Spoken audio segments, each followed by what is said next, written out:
चलो भाई, चलो चलो चलो भाई, करंट इलेक्ट्रिसिटी चैप्टर नंबर 3। ये chapter first and second chapter से एकदम इजी, एकदम इंटरेस्टिंग, कोई बवाल नहीं। आप लोगों ने ये चैप्टर 10th स्टैंडर्ड में पढ़ा हुआ है, बस वही बात घिसी पीटी बात इसमें करनी है। सिर्फ एक चीज इसके अंदर ऐड होगी, इसको बोलते हैं किरचॉफ्स लॉ। ये जो किरचॉफ लॉ है वो हमको करंट डिस्ट्रीब्यूशन बताता है, करंट कैसे जाता है, कैसे आता है, कहां पे ऐड होता है, कहां पे माइनस होता है, ये सब कुछ उसके अंदर हम देखेंगे। लेकिन पहले हम लोग इस चैप्टर को समझने के लिए, इस चैप्टर का जो हेडिंग है वो समझने के लिए बात करेंगे। ये चैप्टर है current electricity. Now what do you mean by electric current? Electric current. और उसको समझने के लिए थोड़ी थोड़ी सी मासूम सी बातें मैं आपको करना चाहता हूं। पहले तो मुझे आप ये बात बताओ कि हम लोग चैप्टर नंबर 1 के अंदर और चैप्टर नंबर 2 के अंदर, chapter number 1 and chapter number 2 के अंदर हम लोगों ने पढ़ा, जो भी पढ़ा उसमें हम लोगों ने स्टैटिक चार्ज लिया था। कौन सा चार्ज लिया था हम लोगों ने? Static charge. Now what do you mean by static charge? मतलब अगर दो चार्ज पार्टिकल स्टेशनरी है तो उन दोनों के बीच में इलेक्ट्रिक फोर्स लगा, इलेक्ट्रिक फील्ड लगा, डाइपोल आया, इलेक्ट्रिक पोटेंशियल एनर्जी आई, इलेक्ट्रिक पोटेंशियल आया। ये सब कुछ कब आया? जब चार्ज पार्टिकल स्टेशनरी है, जब चार्ज पार्टिकल स्टेशनरी है। लेकिन मैंने उस टाइम पे भी बोला था और अभी भी मैं बोल रहा हूं, अगर चार्ज पार्टिकल मोशन में है, चार्ज पार्टिकल ने गति स्टार्ट की, चार्ज पार्टिकल ने घूमना स्टार्ट किया, तब क्या होता है? जब चार्ज पार्टिकल मतलब कि चार्ज पार्टिकल मतलब कौन? इलेक्ट्रॉन, प्रोटॉन, न्यूट्रॉन, क्वार्क, कौन? तो यहां पे सिर्फ और सिर्फ हम बात करेंगे इलेक्ट्रॉन की। किसकी बात करेंगे? इलेक्ट्रॉन की। वो भी कौन से इलेक्ट्रॉन? तो उसमें आप लोगों को पता होना चाहिए कि कोई भी मैटर होती है, वो मैटर में 3 टाइप्स होते हैं। एक कंडक्टर होता है, एक इंसुलेटर होता है और एक सेमीकंडक्टर होता है। आप लोगों ने पुरातन काल में आप लोगों ने कंडक्टर के बारे में पढ़ा था। कंडक्टर मतलब आप लोगों को ऐसा बोला जाता था कि जिसमें से करंट पास हो उसको कंडक्टर बोलते हैं, जिसमें से इलेक्ट्रिसिटी पास हो उसको कंडक्टर बोलते हैं, जिसमें से इलेक्ट्रिसिटी पास ना हो उसको आप इंसुलेटर बोलते थे। सेमीकंडक्टर के बारे में अभी तक आपको आया ही नहीं, वो हम लोग पढ़ेंगे नेक्स्ट सेशन। लेकिन कहने की बात यह है कि conductor and semiconductor and insulator reality में है क्या? आप लोगों को जो सिंपल डेफिनेशन दी थी कि करंट मतलब कंडक्टर मतलब जिसमें से करंट पास होता है उसको कंडक्टर बोलते हैं, लेकिन ये सही बात नहीं है। इसको समझना पड़ेगा, थोड़ा सा लेवल अप करना पड़ेगा। क्या आप करना है? ध्यान से। तो हम लोगों ने पढ़ा था कि स्टैटिक चार्ज मतलब चैप्टर नंबर 1 चैप्टर नंबर 2 की सब बातें आ गई। लेकिन चैप्टर नंबर 3 जो है, चार्ज मूविंग विथ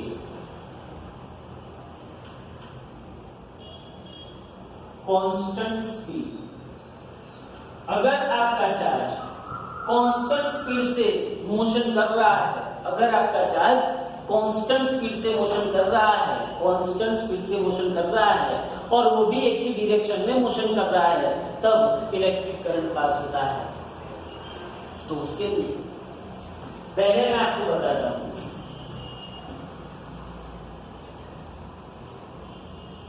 इलेक्ट्रिक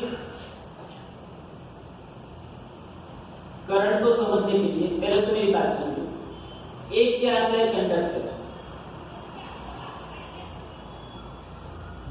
पहले तो हम बात करते हैं कंडक्टर के बारे में। तो ये कंडक्टर है। एक बात समझो आप कि आप लोगों ने अपने पीरियोडिक टेबल के अंदर, पीरियोडिक टेबल देखा है किसी ने? भाई किसी ने पीरियोडिक टेबल देखा है? किसी ने पीरियोडिक टेबल देखा है? भाई आप लोगों ने पीरियोडिक टेबल के अंदर एक बात समझी होगी कि पीरियोडिक टेबल के अंदर फर्स्ट कॉलम होती है, सेकंड कॉलम होती है, थर्ड कॉलम होती है। ये first column, second column, third column मतलब क्या? इस कॉलम्स के अंदर ऐसे ही एलिमेंट्स होते हैं जिसके आउटर मोस्ट ऑर्बिट में 1 इलेक्ट्रॉन या तो 2 इलेक्ट्रॉन या तो 3 इलेक्ट्रॉन। अगर आउटर मोस्ट ऑर्बिट में अगर आउटर मोस्ट ऑर्बिट में सिर्फ 1 इलेक्ट्रॉन या तो 2 इलेक्ट्रॉन या तो 3 इलेक्ट्रॉन हो, तो जो एटम है वो एटम ये सब इलेक्ट्रॉन को रिलीज कर सकता है, उसको डिटैच कर सकता है, उसको छोड़ सकता है अगर एटम इलेक्ट्रॉन गवाता है। अगर एटम इलेक्ट्रॉन गवाता है, आप लोगों को ये भी पता होना चाहिए, सी एकदम बेसिक से स्टार्ट करता हूं, आप लोगों को ये भी पता होना चाहिए कि एटम जो है, एटम मतलब दाड़म, ये दाड़म है, दाड़म जो है वो इलेक्ट्रिकली न्यूट्रल है, दाड़म जो है वो इलेक्ट्रिकली न्यूट्रल है, दाड़म इलेक्ट्रिकली न्यूट्रल है। इसका मतलब क्या हुआ कि इसके अंदर equal amount of positive charge and negative charge भरा हुआ है। Equal amount of positive charge है, equal amount of negative charge है, तो नेट चार्ज क्या हुआ? 0। जैसे कि Q is equal two plus NeB और माइनस NeB है, तो चार्ज क्या हो जाएगा? 0। ये आप लोगों को पता है, क्वांटाइजेशन ऑफ चार्ज। इसीलिए एटम इलेक्ट्रिकली क्या है? न्यूट्रल है। लेकिन एटम में से आयन कब बनता है? जब एटम या तो इलेक्ट्रॉन लॉस करता है या तो इलेक्ट्रॉन गेन करता है बाय लॉसिंग और gaining the electrons, atoms become ion। अगर एटम इलेक्ट्रॉन लूज करता है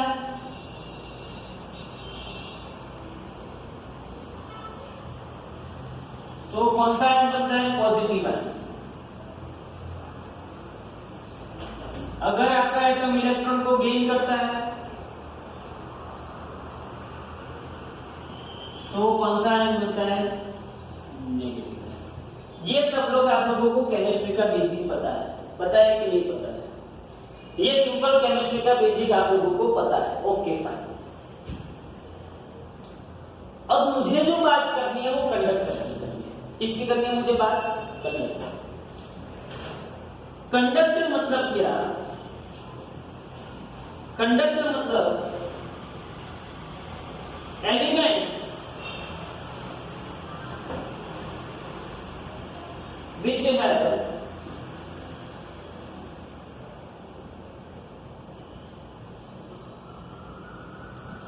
ऐसे एलिमेंट जिसके पास क्या है? फ्री इलेक्ट्रॉन्स है। कैसे? जिसके पास फ्री इलेक्ट्रॉन्स, उसको क्या बोलते हैं? कंडक्टर बोलते हैं। क्या बोलते हैं इसको? कंडक्टर। ऐसे एलिमेंट्स जिसके पास फ्री इलेक्ट्रॉन्स है। Free electrons, now what do you mean by free electrons? तो अगर मैं आपको यहाँ पे कॉपर का, अगर मैं ऐसे में आपको सिंपल सी बातें कर रहा हूं, ध्यान से समझना। अगर मैं आपको यहाँ पे कॉपर वायर का एक जूमिंग करके एक टुकड़ा बताता हूं, कॉपर वायर का, see here I am explaining what is inside structure of copper wire. You know very well that electric current passing through copper wire. आपके घर पे भी कॉपर वायर होते हैं। ये जो कॉपर वायर है उसका इंटरनल स्ट्रक्चर क्या है? इलेक्ट्रिक करंट मतलब क्या है? वो पास क्या होता है? इलेक्ट्रिक करंट पास होता है। क्या इलेक्ट्रिक करंट पास होता है? अरे भाई, इलेक्ट्रिक करंट जैसी तो कोई चीज ही नहीं है दुनिया में। इलेक्ट्रिक करंट जैसी कोई चीज नहीं है। Electric current is nothing but motion of the electrons in unidirection, one direction through the conductor is known as electric current। बाकी इलेक्ट्रिक करंट कोई फिजिकल चीज नहीं है, वो तो एक घटना है, एक फिनोमिना है, एक इवेंट है। तो यहाँ ये कॉपर का टुकड़ा है। ये जो कॉपर का टुकड़ा है उसके अंदर रियलिटी में क्या होता है? सीधी सी बात है, आप लोगों को पता है कि कोई भी मटेरियल बना होता है। मटेरियल किससे बना हुआ है? कंपाउंड से। कंपाउंड किससे बने हुए? मॉलिक्यूल्स से। मॉलिक्यूल्स किससे बना हुआ है? एटम से। तो इसके अंदर एटम तो हो गई। एक कॉपर का आपने टुकड़ा लिया तो उसके अंदर एटम होंगे। तो ये उसके अंदर जो एटम्स है वो ऐसे एक जगह पे फिक्स है, जिसको उसकी बोलते हैं लेटिस पॉइंट्स। क्या बोलते हैं जिसको?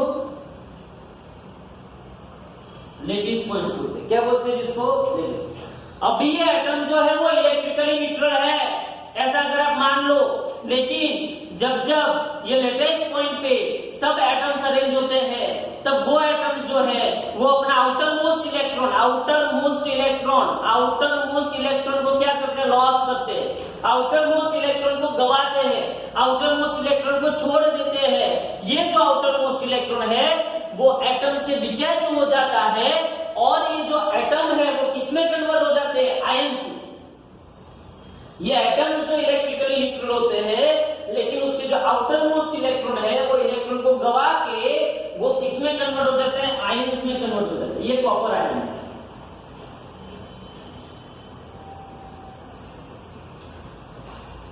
कॉपर आयन है, ये अपनी फिक्स जगह पे होते हैं, जिस जगह को हम क्या बोलते हैं? लेटिस पॉइंट्स बोलते हैं। क्या बोलते हैं उनको? उसको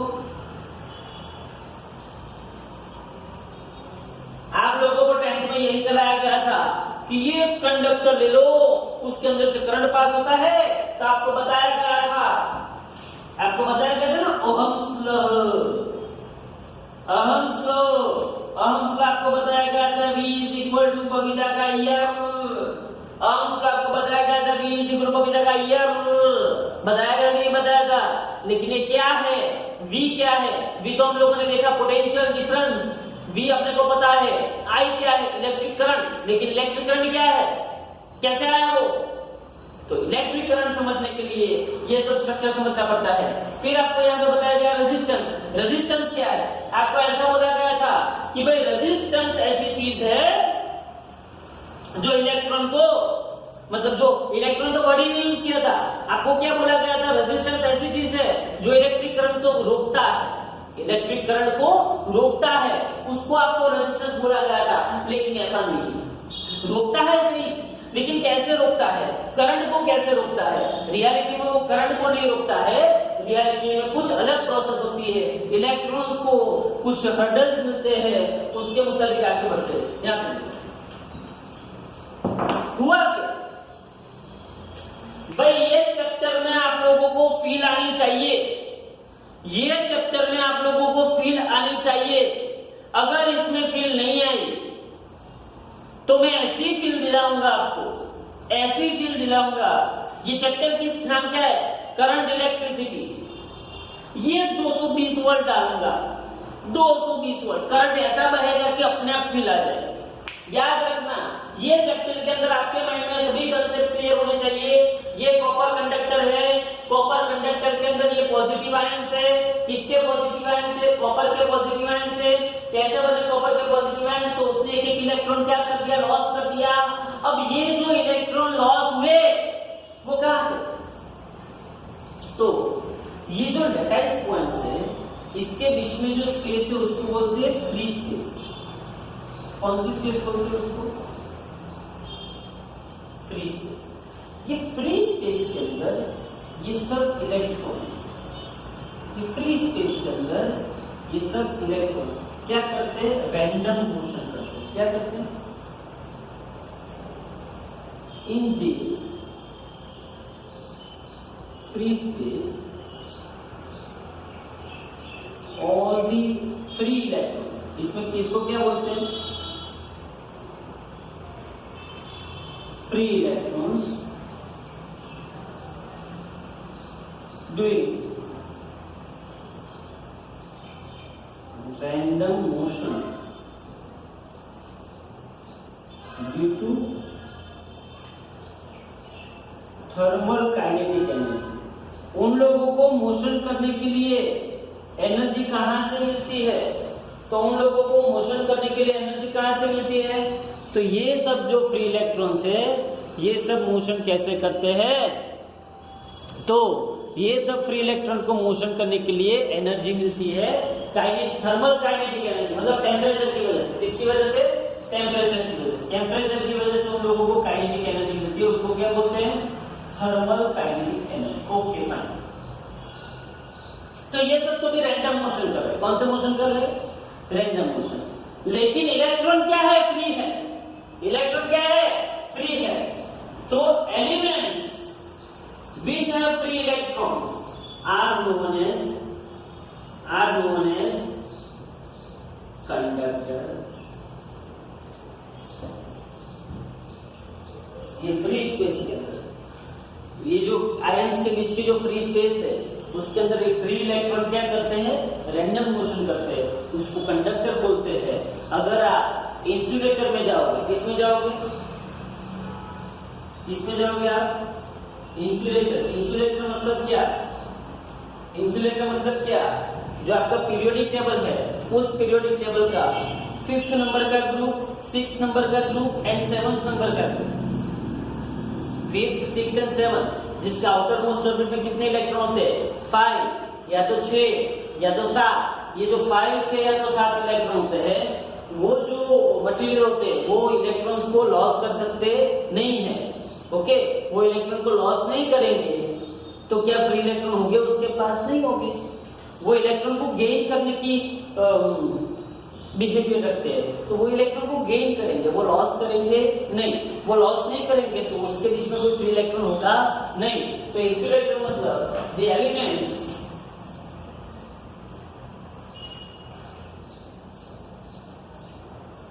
which have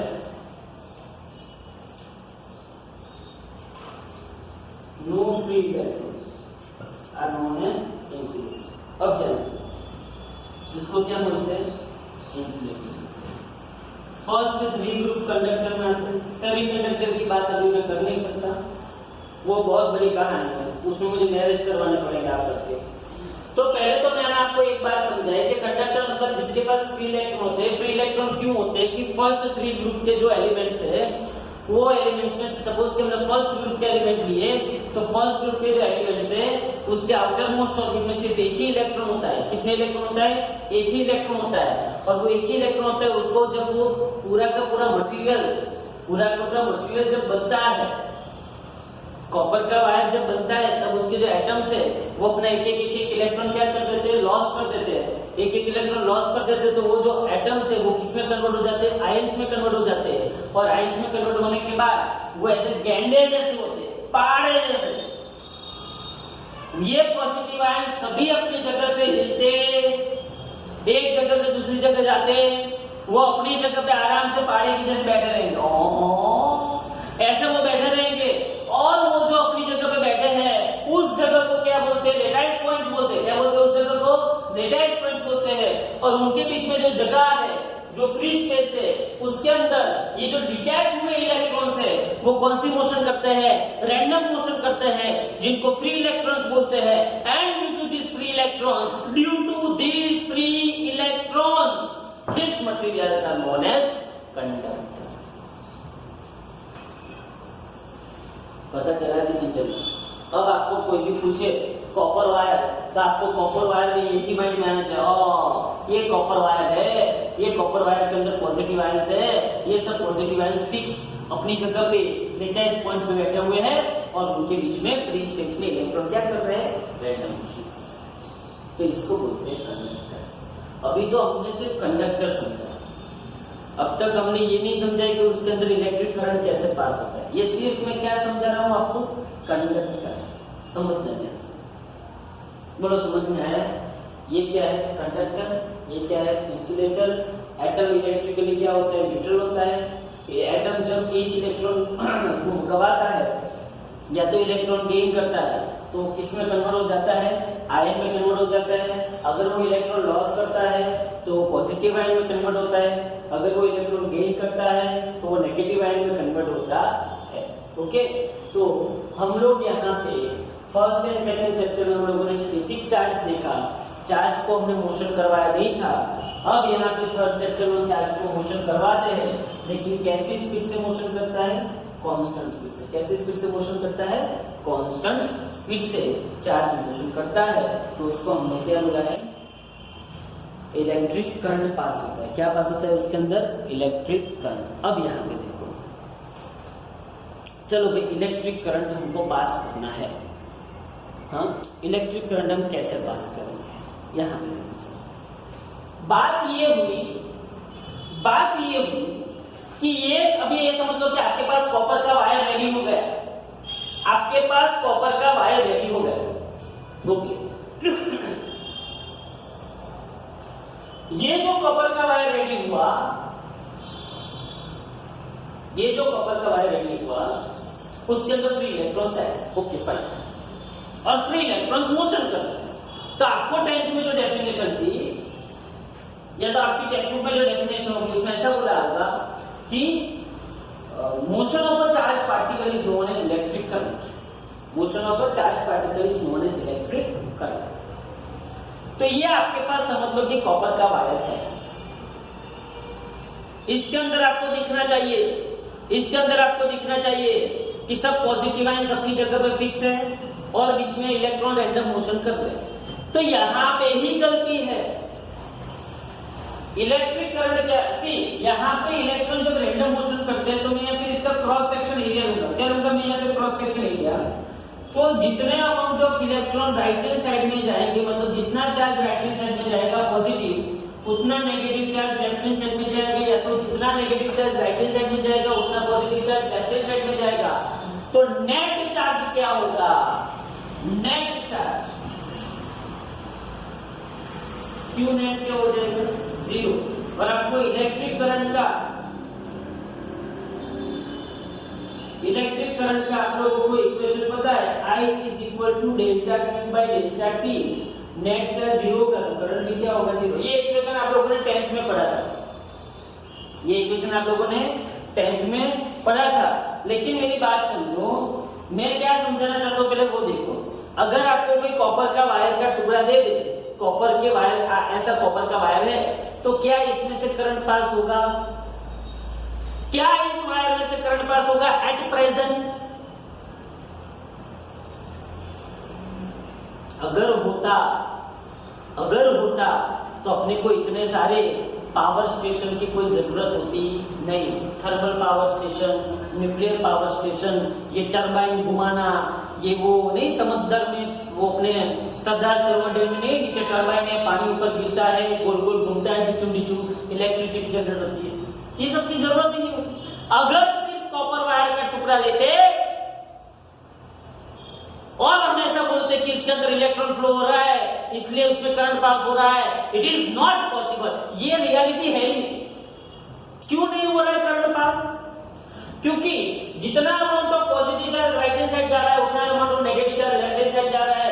total net charge क्या हो रहा है? 0। और नेट चार्ज 0 हो रहा है, उसका मतलब ये हुआ कि इलेक्ट्रिक करंट पास होता नहीं। जैसे कि आप लोग क्लास में बैठे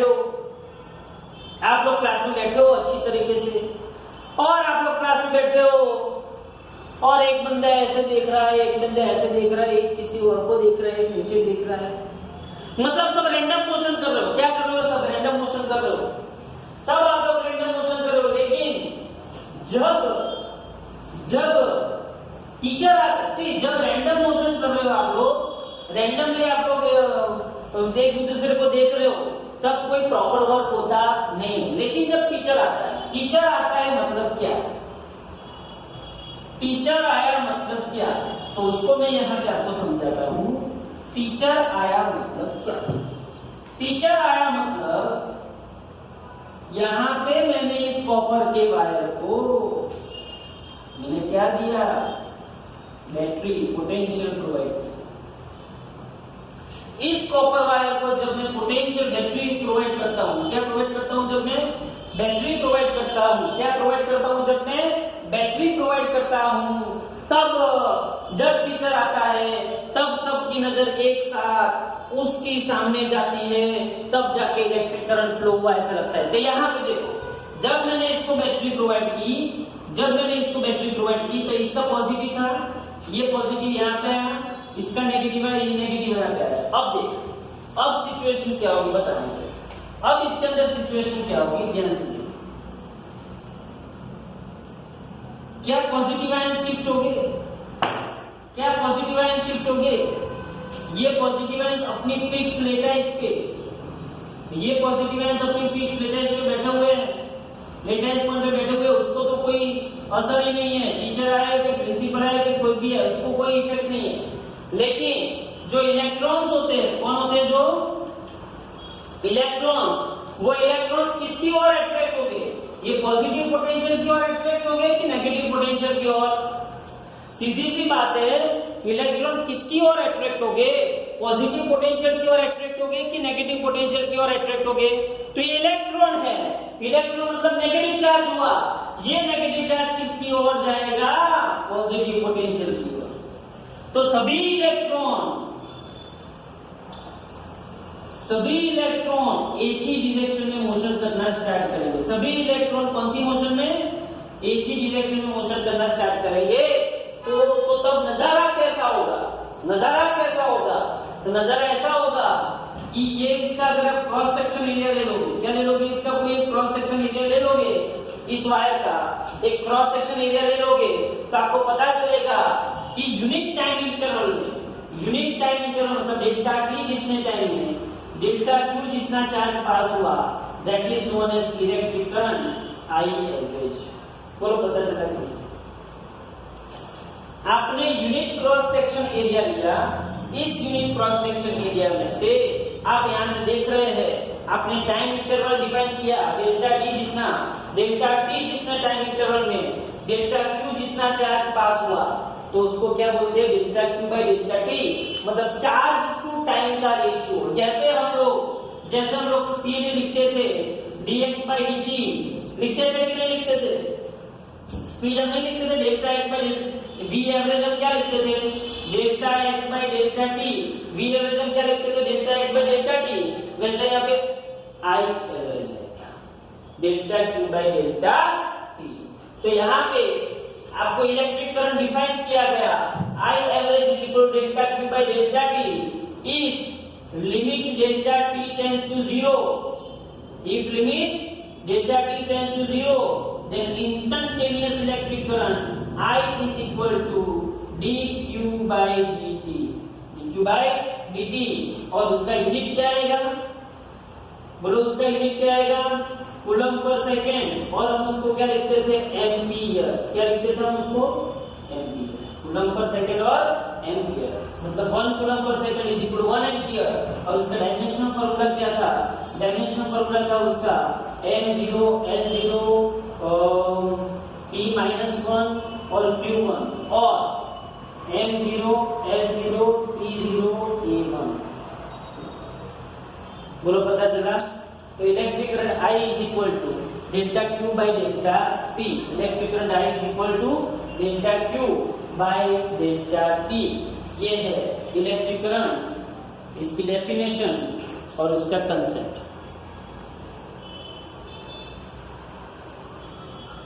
अभी भी मैंने टेक्स्ट बुक की लैंग्वेज तो बताई नहीं, टेक्स्ट बुक की लैंग्वेज तो अभी भी मैंने बताई नहीं है, ध्यान से समझना। ये इलेक्ट्रिक करंट में आप लोगों को पता होना चाहिए, टेक्स्ट बुक की लैंग्वेज तो अभी भी मैंने बताई नहीं है। मैंने सिर्फ आपको ये बताया, क्या बताया? मैंने सिर्फ आपको क्या बताया? इलेक्ट्रिक करंट कैसे बनता है। तो आपको ये पता होना चाहिए कि इलेक्ट्रिक करंट मतलब it is nothing but flow of electron in a conductor in unit time, उसको क्या बोलते हैं? Electric current. अब यहां से मैंने अभी टेक्स्ट बुक की लैंग्वेज तो बताई नहीं, नॉर्मल लैंग्वेज की बात है। अब I is equal to, generally मैं क्या बोल सकता हूँ? Q by T.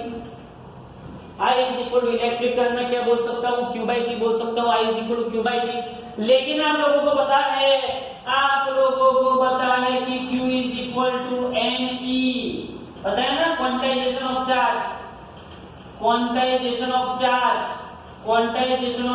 Q is equal to NE। Q is equal to कौनी? Q is equal to NE। तो आप लोगों ने यहाँ पे रखा I is equal to NE by. क्या रखा आप लोगों ने? I is equal to NE by. दूसरी बात, यहाँ पे I is equal to dq by dt था। अगर आप dq को सब्जेक्ट ऑफ इक्वेशन बना दो तो I dt हो गया। So total charge total charge passing